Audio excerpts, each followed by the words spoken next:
It was 30 years ago today that the Chinese authorities sent tanks into Tiananmen Square to crush student protests. Hundreds, maybe thousands, were killed. Here in the West, there's been a great deal of coverage of the anniversary. But what about in China? So many Chinese people don't even know about it, so will it be marked at all? Kerry Allen works for BBC Monitoring as a China media analyst and is here. Kerry, are you aware of any sort of marking of the day itself in China?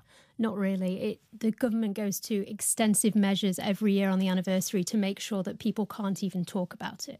So what you'll have is extensive censorship of lots of terms related to it, even seemingly innocuous ones. I mean, an example being the number 46, because it means the 4th of June.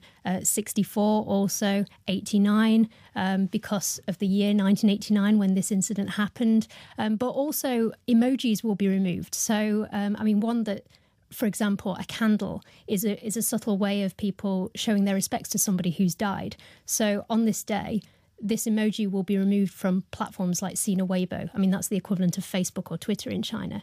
So people can't even mark their respect by putting a little candle emoji. OK, now you mentioned 4 and 6. It's obviously it's the 4th of June, but that's what it's known. It's not known as Tiananmen. Those who know about it refer to it as the 4th of June, which is why that's relevant. So are these the algorithms that they're setting? Is any post with 4 or 6 delete it? Does it disappear? What happens to it? Yes, absolutely. I mean, what normally happens is all year round there will be, literally thousands of government censors who they go through social media platforms and they remove posts manually. But on the anniversary, what will happen is that any posts that have these messages use these certain keywords, they will be automatically removed. And what I am seeing as well today is that if people are posting messages on platforms, Sina Weibo, which is one of the most popular platforms, they get a message that comes up saying your post may be subject to delays because of maintenance upgrades. And this is happening on a number of platforms, not just Sina Weibo,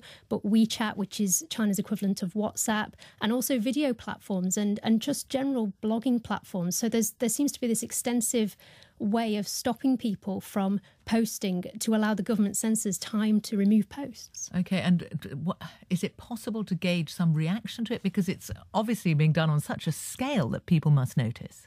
Well, what happens is you'll have a lot of activists who are always coming up with creative ways of trying to get their message to the Chinese public. So one of the ways that's been quite common in recent years has been to upload screen grabs, because this, or just photographs, because this stops the censors from actually being able to identify certain words. So what you'll get people who have access to a VPN, a piece of software that allows them to go beyond the Chinese firewall, and they'll be able to access Western media reports that are banned by the Chinese government. And what they'll do is they'll take a screen grab of this on their phone and they'll upload it, because the government finds it very difficult to keep a record of these. Yeah. Kerry Allen from BBC Monitoring, thank you very much.